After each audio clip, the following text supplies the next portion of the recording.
لهم فيها أزواج مطهرة وندخلهم ظلا ظليلا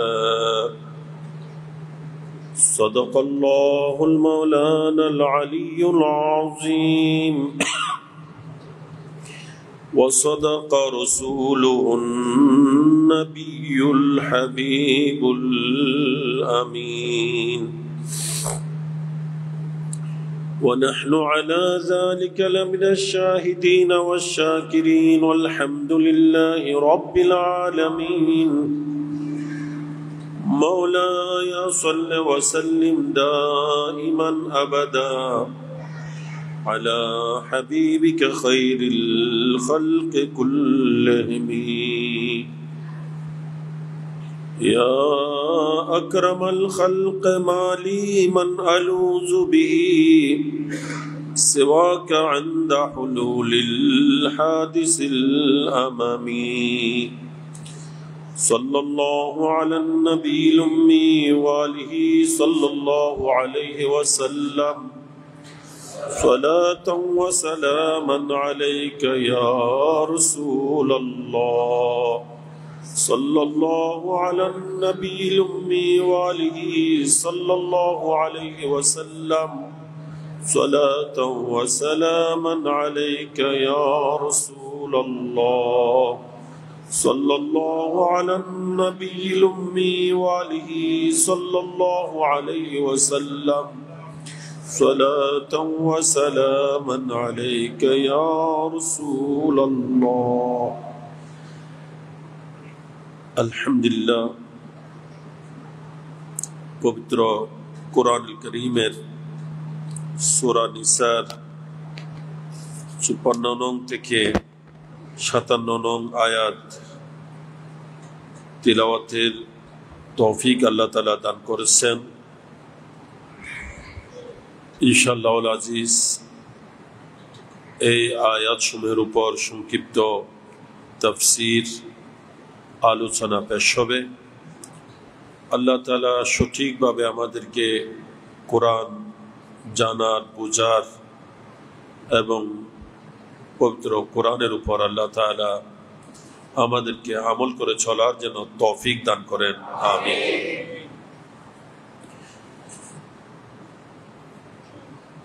পূর্বেই ইহুদিদের নানান চরিত্র আল্লাহ তাআলা দুচ্চরিত্র তুলে ধরেছেন।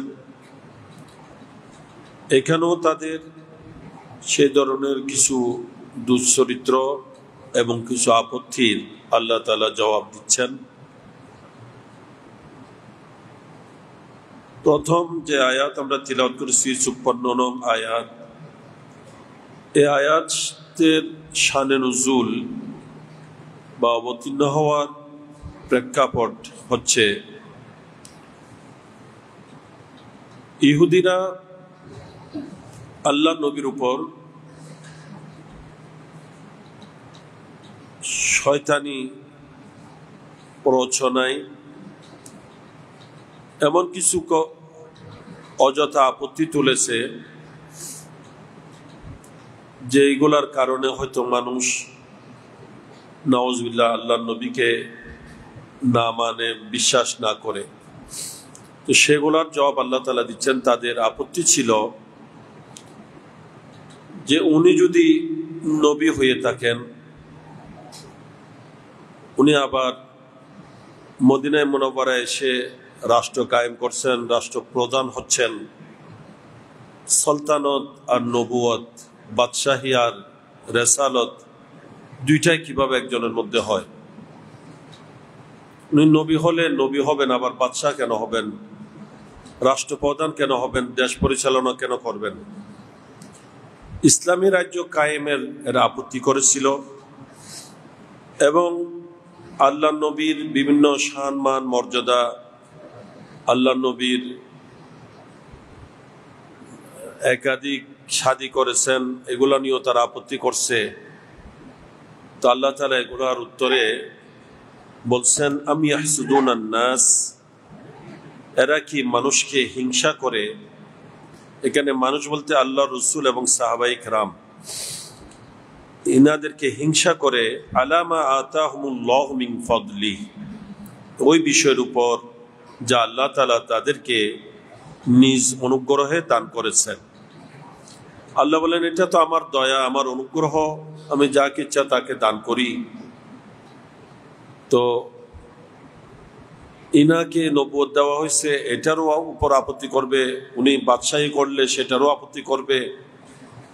তো এগুলা তো হিংসারে বশীভূত হয়ে করে, হিংসারে প্রমাণ।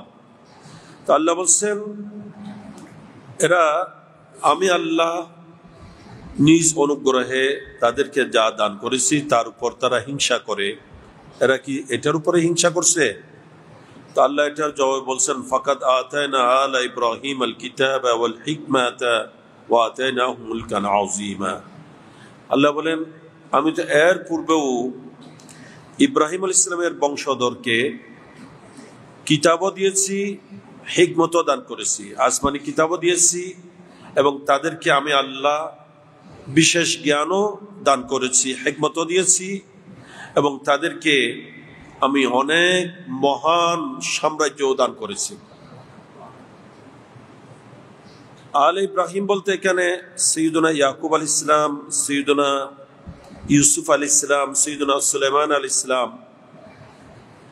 এদের কথা বলছেন। তো ইউসুফ আলাইহিস সালাম উনি নবীও ছিলেন, সাথে উনি রাষ্ট্রীয় দায়িত্ব পালন করেছেন। এবং সৈয়দনা সুলাইমান আলাইহিস সালাম ইনি নবীও ছিলেন, সাথে উনি পুরা বিশ্বের উপর রাজত্ব করেছেন। তো নবুয়ত বাদশাহী দুইটাই তো একত্রিত হয়েছে একজনের মধ্যে। তোমরা আপত্তি করছো তো, অথচ তোমরা তাদের বংশধর দাবি করো। তা আপত্তি তো আমার নবীর উপর করলে আপত্তি তোমাদের পূর্বপুরুষদের উপরও আসবে।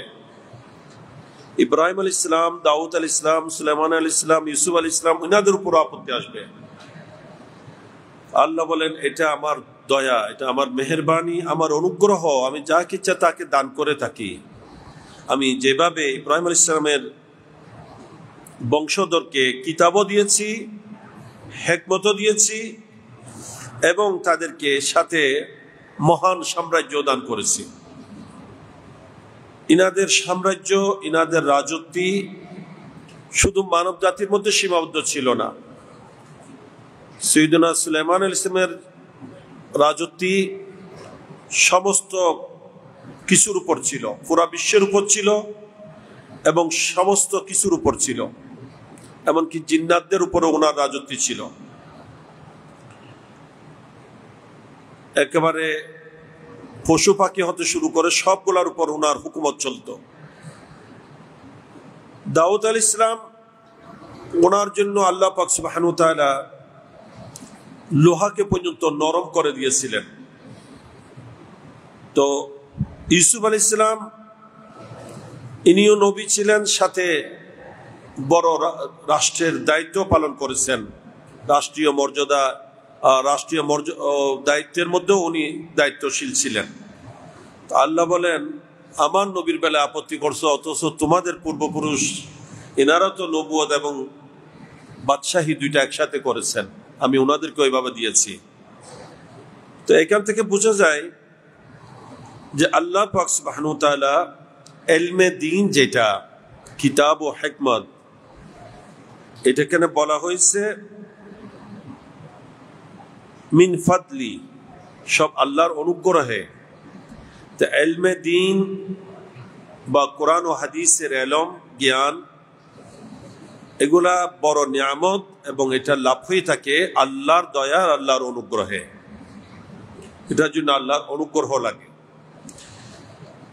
তো এই আয়াত থেকে এই কথায় সাব্যস্ত হয় যে আমাদের পেয়ারা নবী হুজুর করিম সাল্লাল্লাহু তাআলা আলাইহি ওয়াসাল্লাম ইহুদিরা আপত্তি করলেও আমাদের নবী যেভাবে নবীদেরও বাদশা ছিলেন, এইভাবে আমার নবী শাহিনশাহ ছিলেন, সকল রাজাদেরও রাজা ছিলেন। এবং আমার নবীর রাজত্ব আল্লাহর কুল কায়নাতের উপর চলে। আমার নবীর ইশারা হলে আকাশের চন্দ্র দ্বিখণ্ডিত হয়, আমাদের নবীর ইশারা হলে ডুবন্ত সূর্য পশ্চিম দিক থেকেও পুনরায় উদিত হয়। তাহলে বোঝা যায় আমাদের নবীর রাজত্বী অন্যান্য নবীগণ যারা রাজত্বীয় করেছেন, বাদশাহী করেছেন, এনাদের চেয়েও মহান ছিল। তো সেই ক্ষমতা আল্লাহ তাআলা আমার নবীকে দিয়েছেন, সেই মর্যাদা দান করেছেন। এটার উপর যদি কারো যন্ত্রণা হয়, আপত্তি হয়, বোঝা যায় তারা ইহুদিদের দোসর, ইহুদিদের সুরে কথা বলে। নবীর সম্মানের উপর আপত্তি করা, হিংসা করা, বিদ্বেষ পোষণ করা, এটা ইহুদিদের চরিত্র, আলিয়াজবিল্লাহ। এরপর আল্লাহ তাআলা বলছেন ফামিনহুম মান আমানা বিহি ওয়া মিনহুম মান সাদ্দা আনহু। আল্লাহ বলছেন সেই ইহুদিদের মধ্য থেকে কিছু আছে যারা আমার নবীর উপর ঈমান এনেছেন। যেমন নাকি হযরত সাইয়্যিদুনা আব্দুল্লাহ ইবনে সালাম রাদিয়াল্লাহু তাআলা আনহু, ইনিও ইহুদিদের বড় আলেম ছিলেন, বড় জ্ঞানী পাদ্রী ছিলেন, এবং আমার নবীর মধ্যে যাবতীয় নবুয়তের নিশানা আলামত যেগুলা পূর্বের কিতাবে বর্ণিত ছিল সবগুলা পরিপূর্ণভাবে যখন উনি দেখতে পেয়েছেন, তখন উনি আমার নবীর উপর ঈমান নিয়ে এসেছেন।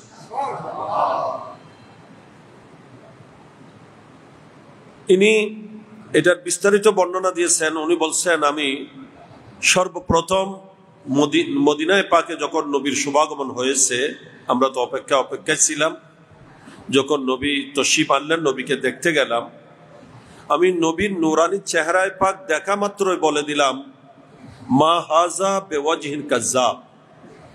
এই চেহারা এত সুন্দর, এই নুরানি চেহারা, এটা কোনো মৃত্যুকের চেহারা হতে পারে না। ইনি নবী, সত্য নবী, এবং উনি যে সেই নবী মওউদ, যে নবীকে প্রেরণের ওয়াদা আল্লাহ তাআলা দিয়েছেন, সেই নবী যে ইনি এই ওনার চেহারাটা প্রমাণ করতেছে যে উনি নবী। সুবহানাল্লাহ। এই জন্য আমাদের প্যারা নবীর নুরানি চেহারায় পাক, এটা এতই নুরানি ছিল, এত সুন্দর ছিল, এত অলৌকিকত্ব ছিল তার মধ্যে। সাহাবায়ে কেরাম বলছেন, আল্লাহ নবীর বড় বড় মুজিজা, যেগুলা অন্যান্য সকল নবীদের সমস্ত মুজিজা চেয়ে বড়, এই ধরনের একটা মুজিজাও যদি নবীর না থাকতো, শুধু নবীর চেহারায় পাকটাই আমাদের নবী হওয়ার জন্য প্রমাণ হিসেবে যথেষ্ট ছিল। এই জন্য শায়ের বলছেন, প্যারি সুরত হাসতা চেহারা মুহ সে জড়তে ফুল। আমার নবীর চেহারায় পাক, এইটাকে নিয়ে সাহাবায়ে কেরাম এক একজন এক একভাবে এটার সৌন্দর্য বর্ণনা করেছেন। হযরত সাইয়্যিদুনা শায়ের রাসূল হাসান বিন সাবিত রাদিয়াল্লাহু তাআলা তো বলছেন, খুলিকতা মুবাররাআম মিন কুল্লি আইবিন কাআন্নাকা কাদ খুলিকতা কামা তাশাউ। ইয়া রাসূলুল্লাহ, আপনি সমস্ত আইব দোষ ত্রুটি থেকে মুক্ত, পুত পবিত্র হয়ে সৃষ্টি হয়েছেন। আপনাকে দেখে মনে হচ্ছে যেন আল্লাহ তাআলা আপনাকে জিজ্ঞেস করে আপনাকে সৃষ্টি করেছেন। আপনি যেভাবে চেয়েছেন আপনাকে যেন সেভাবে বানানো হয়েছে। ওয়া আজমালা মিনকা লাম তালিদুন নিসা ওয়া আজমালা মিনকা লাম তারা কাত্তু আইনি ওয়া আকমালা মিনকা লাম তালিদুন নিসা। তিনি বলছেন, ইয়া রাসূলুল্লাহ, আপনার চেয়ে সুন্দর আমার চোখ কখনো কিছু দেখেনি। আবার বলেন না, কথাটাতে আপত্তি হবে, আমার চোখ দেখে না, হয়তো আর কারো চোখ দেখছে, এটা মনে করবে। এরপরে বলে দিচ্ছেন, না, আপনার চেয়ে পরিপূর্ণ সৌন্দর্যের অধিকারী কোন মা, কোন মহিলাই পর্যন্ত জন্ম দেয়নি। যেহেতু আপনি এইভাবে সৃষ্টি হয়েছেন যে আপনার মধ্যে দোষ বলতে, ত্রুটি বলতে কিছু নাই, এবং আপনাকে দেখে মনে হচ্ছে যেন আপনার ইচ্ছা মতো আপনাকে বানানো হয়েছে। সুবহানাল্লাহ। কাআন্নাকা কাদ খুলিকতা কামা তাশাউ। সাইয়্যিদুনা আবু হুরায়রা রাদিয়াল্লাহু তাআলা বলছেন যে আমার নবী কিরকম, বলে যে আমার নবীর মতো না আগে কেউ দেখেছে না পরে কেউ দেখেছে। যে নবীর মতো কেউ হতে পারে না, এবং মতো হওয়া তো অনেক দূরের কথা, যেখানে নবীর ছায়াও ছিল না। আমাদের নবীর কোনো ছায়াই ছিল না, আমাদের নবীর মতো থেকে হবে। সাইয়্যিদুনা হযরত জিবরাইল আমিন আলাইহিস সালাম, যিনি সাইয়্যিদুল মালায়েকা, এবং সৃষ্টির মধ্যে অত্যন্ত বয়োজ্যেষ্ঠ, যিনি আদম আলাইহিস সালাম থেকে প্রত্যেকের কাছে আসতেছেন, সমস্ত ফেরেশতাদের সর্দার, উনি তো বলছেন যে ইয়া রাসূলুল্লাহ, আমি ঊর্ধ্ব জগৎ থেকে নিম্ন জগৎ, পূর্ব থেকে পশ্চিম, উত্তর থেকে দক্ষিণ সারা সৃষ্টি জগৎকে আমি দেখেছি, অবলোকন করেছি, কিন্তু রাসূল আপনার চেয়ে সুন্দর অনেক দূরের কথা, আপনার মতো কাউকে দেখি নাই, আপনার মতো কোনো সৃষ্টি হয়নি। আল্লাহ তাআলা লামকান থেকে ডাক দিয়ে বলছেন, জিবরাইল, আমার নবীর মতো কোত্থেকে হবে? আমি কি আমার নবীর মতো কাউকে সৃষ্টি করেছি? এই জিবরাইল আমিনের শেরটাকে হযরত সাইয়েদনা খাজা আমির খুসরো রাহমাতুল্লাহ আলাইহি কত সুন্দর ফার্সি ভাষায় রূপ দিয়েছেন। উনি বলছেন, আফা কাহা গর্দিদ আম মিহরে বুথা ওয়ারজিদ আম বিসিয়ার খুবা দিদ আম লেকিন তু চিজে দিগরি। ইয়া রাসূলুল্লাহ, আমি ঊর্ধ্ব জগৎ, নিম্ন জগৎ, সারা সৃষ্টির সবকিছু দেখেছি, অনেক সুন্দর সুন্দর অনেক সৃষ্টিও দেখেছি, তবে আপনার মতো সুন্দর কাউকে দেখি নাই। লেকিন তু চিজে দিগরি, আপনি কিন্তু অন্য বস্তু, আপনার মতো বলতে কিছু নেই। সুবহানাল্লাহ।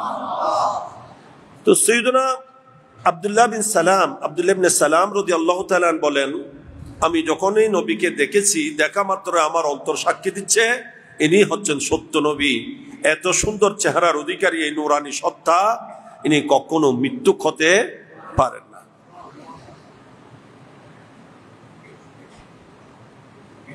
তো বলে যে নবীকে যখন, নবীর সাক্ষাতে যখন আমি প্রথম গিয়েছি, উনি আল্লাহর নবীকে 3টা প্রশ্ন করেছিলেন, এগুলা পরবর্তী বিষয়। তো বলে যে আল্লাহর নবী আমাকে, ওই সময় নবী উপস্থিত সকলকে প্রথম যে উপদেশটা দিয়েছিলেন মদিনায় পাকে এসে, সেটা ছিল আফশিউস সালাম ওয়া আতিমুত তাআম ওয়া সাল্লু বিল লাইলি ওয়ান নাসু নিয়াম তাদখুলুল জান্নাতা দারাস সালাম। এটা মদিনায় পাকে তো শুভাগমনের পরক্ষণেই আল্লাহ নবী উপস্থিত জনতাকে এই উপদেশটা দিয়েছিলেন। কি বললেন নবী? আফশাউস সালাম, তোমরা সালামকে, সালামের ব্যাপকতা দাও, অর্থাৎ তোমরা একে অপরকে সালাম প্রদান করো। ওয়া আতিমুত তাআম, ক্ষুধার্তকে অন্ন দাও, খাবার দাও।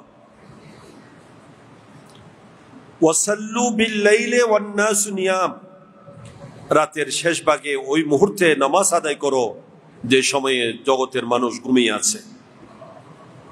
তাদখুলুল জান্নাতা দারাস সালাম, নবী বলছেন এই কাজগুলা করো, তাহলে আল্লাহর জান্নাত দারুস সালামে তোমরা প্রবেশ করবে। সুবহানাল্লাহ। এটাই ছিল আল্লাহ নবীর মদিনায় পাকে শুভাগমনের পর প্রথম উপদেশ, প্রথম নসিহত। তো এখানে এসে কথা বলা হচ্ছে, আল্লাহ বলছেন ফামিনহুম মান আমানা বি, তাদের মধ্যে একটা কিছু আছে যারা আমার নবীর উপর ঈমান নিয়ে আসছেন, যেমন নাকি হযরত সাইয়েদনা আব্দুল্লাহ ইবনে সালাম রাদিয়াল্লাহু তাআলা।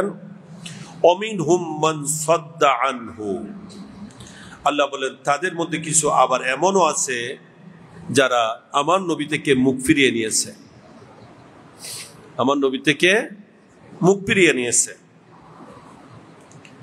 যেমন নাকি কাব বিন আশরাফ, এও কিন্তু ইহুদিদের বড় আলেম ছিল, কিন্তু নবীকে হিংসার বশীভূত হয়ে আল্লাহর নবীকে মেনে নেয়নি, নবীর উপর ঈমান আনয়ন করেনি, বরংস কাফির হয়ে মৃত্যুবরণ করেছে। আল্লাহ তাআলা তাদের ব্যাপারে বলছেন ওয়াকাফা বেজাহান্নামা সাঈরা, আল্লাহ বলেন অত্যন্ত প্রজ্বলিত আগুন হওয়ার জন্য জাহান্নামে যথেষ্ট, আগুনের শোলা হওয়ার জন্য জাহান্নামে যথেষ্ট, তাদের জন্য আমার জাহান্নামের আগুন অপেক্ষা করছে। এখানে দেখেন হযরত সাইয়েদনা আব্দুল্লাহ ইবনে সালাম রাদিয়াল্লাহু তাআলা, ইনিও ইহুদিদের আলেম, আসমানি তাওরাত ইনজিলের আলেম ছিলেন, অভিজ্ঞ ছিলেন। কাব বিন আশরাফ, সেও কিন্তু বড় জ্ঞানী, বড় আলেম, তাওরাত ইনজিলের জ্ঞানী ছিল, কিন্তু একজন ঈমান নসিব হয়েছে একজনের, একজন ঈমানের নসিব হয়নি। এটা একমাত্র আল্লাহর দয়া। এই জন্য শুধু আলেম হলে হবে না, আলেমের উপর আল্লাহর রহমত আছে কিনা সেটাও দেখতে হবে। কিছু আলেমের বেশ ধরেছে কিন্তু আসল এলম তার মধ্যে আসেনি, এলমের সাথে আল্লাহর রহমত সংযুক্ত হয়নি। তারা দেখা যায় নিজেও গুমরাহ হয়, অপরকেও গুমরাহ করে, নিজেও নবীর বিদ্বেষ পোষণ করে, অপরের অন্তরে নবীর বিদ্বেষ সৃষ্টি করে। এরা সেই ইহুদি কাব বিন আশরাফের মতো আলেম, নাউজুবিল্লাহ মিন যালিক। আর যারা আলেম হওয়ার সাথে সাথে নবীর পক্ষ অবলম্বন করে, এরা ওই সমস্ত আলেম যাদের উপর আল্লাহর দয়া থাকে, আল্লাহর রহমত সাথে থাকে। সুবহানাল্লাহ। এবং এখানে আরেকটা বিষয় যেটা, সেটা হলো এরা কিন্তু আল্লাহকে মান্যকারী ছিল, তৌহিদি ছিল, আল্লাহর একত্ববাদে বিশ্বাসী ছিল।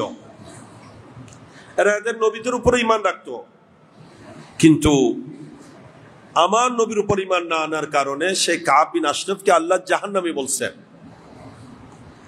আল্লাহ বলছেন জাহান্নামের অগ্নিশিখায় তার জন্য যথেষ্ট, অগ্নিশিখা জাহান্নামে তার জন্য যথেষ্ট। তাইলে শুধু সমস্যা ছিল নবীকে নিয়ে। আজকে বাতিল ফেরকাদের সাথে আমাদের সমস্যা শুধু নবীকে নিয়ে। নামাজ নিয়ে কোনো ঝগড়া নেই, রোজা নিয়ে ঝগড়া নেই, হজ নিয়ে ঝগড়া নেই, যাকাত নিয়ে ঝগড়া নেই। সমস্যা একটাতে, সেটা হলো এরা নবীর বিপক্ষ বলে, এরা সদা সর্বদা নবীর শানে মানে কটূক্তি করে, নবীর অবমাননা করার প্রচেষ্টা চালায়। আর আমরা ইসলামের মূলধারা আহলে সুন্নাত ওয়াল জামাতের অনুসারী যারা, আমরা নবীর পক্ষ অবলম্বন করি, নবীর শান ও মানের আলোচনা করি। এটাতে তারা শিরকের ফতোয়া লাগায়, নাউজুবিল্লাহ মিন যালিক। তো আল্লাহ পাক যাদেরকে দয়া করেন তারা হেদায়েত লাভ করে থাকে। ওমাই ইয়াহদিল্লাহ ফাহুয়াল মুহতাদ। আল্লাহ বলেন যাকে আল্লাহ হেদায়েত দান করেন সে হেদায়েত প্রাপ্ত হয়, আর যাকে আল্লাহ হেদায়েত দান করেন না, ফালান তাজিদ লাহু ওয়ালিয়া মুরশিদা।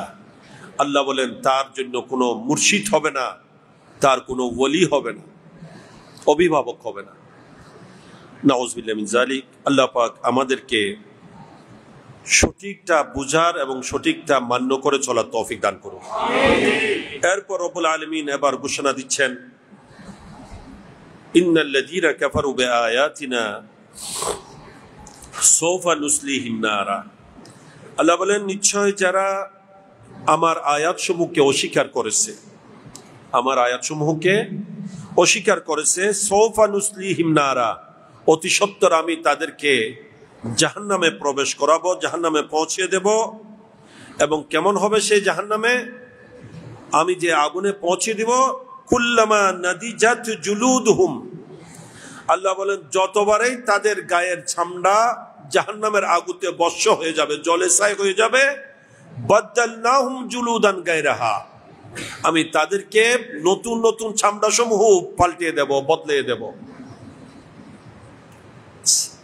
জাহান্নামে কিন্তু গায়ের চামড়া, বর্তমান শরীরের গায়ের চামড়া আধা ইঞ্চি তো হবে না মনে হয়, হয়তো কোনো জায়গায় 1 ইঞ্চিও হতে পারে, বিশেষ বিশেষ জায়গায়, তলপেটে বা বিভিন্ন জায়গায়। তবে সব মিলিয়ে হয়তো আধা ইঞ্চির উপরে হবে না, কিছু জায়গায় বেশ আছে। কিন্তু জাহান্নামের সকল জাহান্নামীর গায়ের চামড়া 70 গজ মোটা হবে। কত গজ? 70 সাবউনা জিরাআন, 70 গজ মোটা হবে। এবং এই 70 গজ মোটা গায়ের চামড়া, এটাও জাহান্নামের আগুনে জলে ছাই হয়ে যাবে।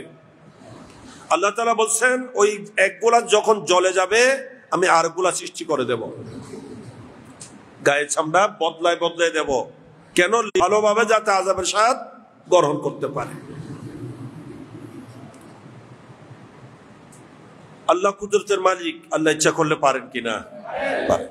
এমনি তো আমরা প্রমাণ দেখি, এখানে যেমন নাকি কারো শরীরে আঘাত হয়েছে বা জ্বলে গেছে, পরবর্তী ওখানে আবার নতুন করে চামড়া হয় কিনা? হয়। তো আল্লাহ বলেন জাহান্নামে আমি সেই পদ্ধতি রাখবো। এবং এখানে জাহান্নামের শরীরের গায়ের চামড়া 70 গজ মোটা হবে, সেটাও জলে যখন ছাই হয়ে যাবে, নতুন নতুন চামড়া আমি সৃষ্টি করে দেব।